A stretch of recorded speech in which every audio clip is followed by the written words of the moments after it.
Esse vídeo aqui vai ser um vídeo com as primeiras impressões dessa caixa Sony GX12 aqui que está emprestada comigo. Já tem um outro vídeo mostrando elas e comentando sobre essa nova playlist. Eu liguei então aqui, ela está com uma aparência até que boa, perdeu aqui a moldura aqui desses controles. Esses controles aqui tem mau contato, às vezes para o Twitter.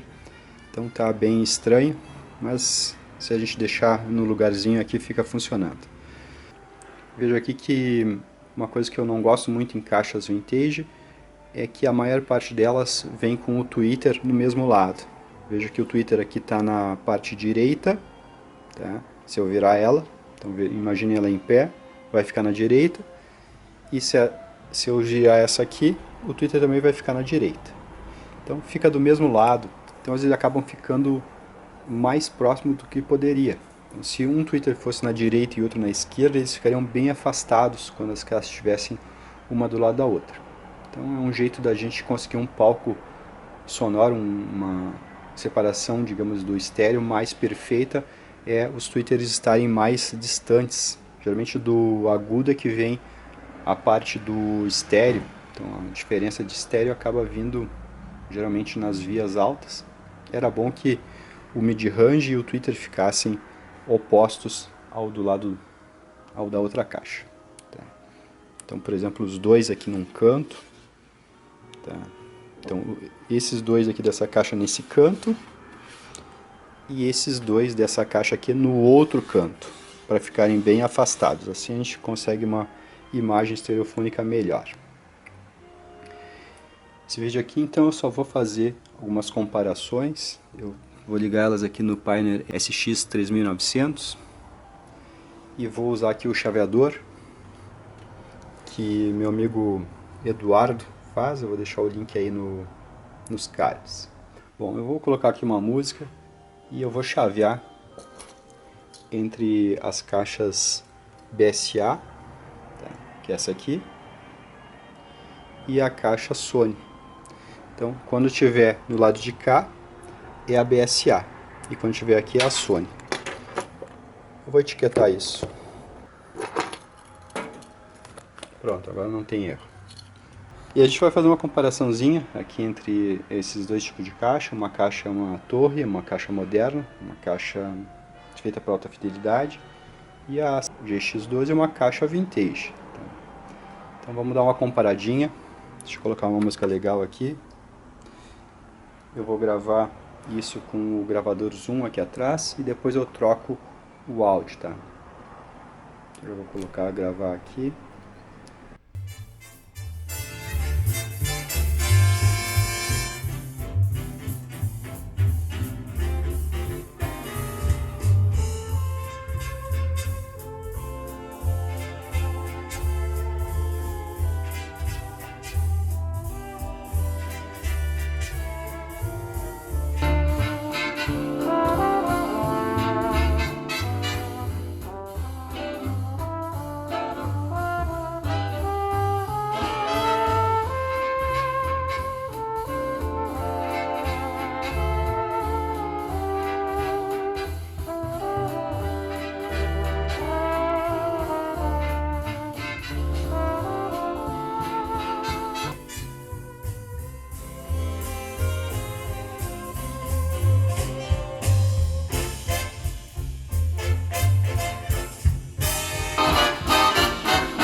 já deu para a gente ter uma noção aqui nessa comparação. Então a gente tem aqui a GX12 tocando bem mais alto. Na traseira dela diz que ela entrega 95 dB por watt. A minha BSA aqui deve entregar uns 88 dB por watt. Mas veja que tem uma boa diferença de som entre elas. A caixa aqui, a Sigma, como é de se esperar, para uma caixa vintage, ela não consegue colocar graves.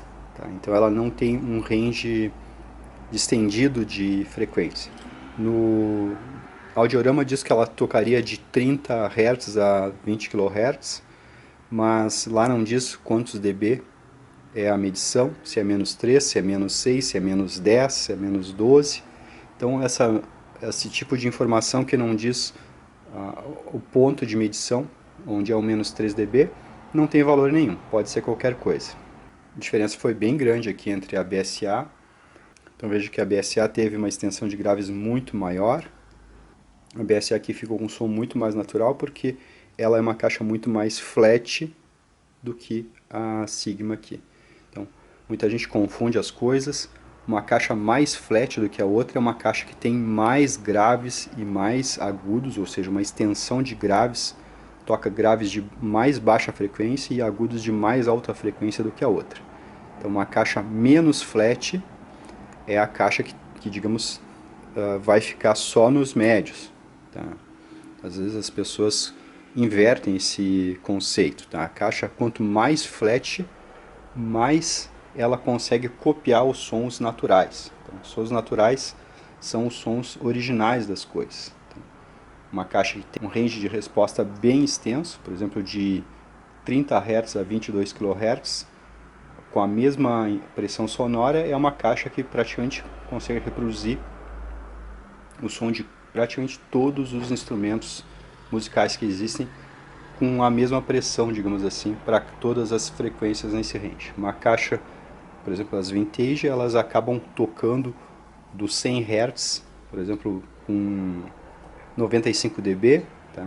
Mas o 40 Hz está lá com 80 dB. Então o range dela é menor, é mais curto, e essa pequena diferença ali para baixo faz muita diferença. Então, uma caixa que toca 30 Hz com 0 dB, ou seja, sem perda nenhuma, para uma caixa que toca, por exemplo, 50 Hz para cima, é muita diferença. Esses 20 Hz fazem uma diferença incrível, tá? Isso é um abismo de cobertura de frequência. É por isso que aqui a BSA não precisa de controle tonal, enquanto a caixa da Sony aqui, a GX12, a gente está vendo que ela precisa de controle tonal. Então, se eu quisesse melhorar esse resultado que ela nos deu aí, eu teria que não colocar sinal flat nela, porque eu coloquei sinal flat, eu não liguei o loudness e não liguei o tonal. Então eu coloquei sinal flat. Tá? Então a caixa que é flat, a gente pode colocar o sinal flat, porque ela vai produzir um som flat.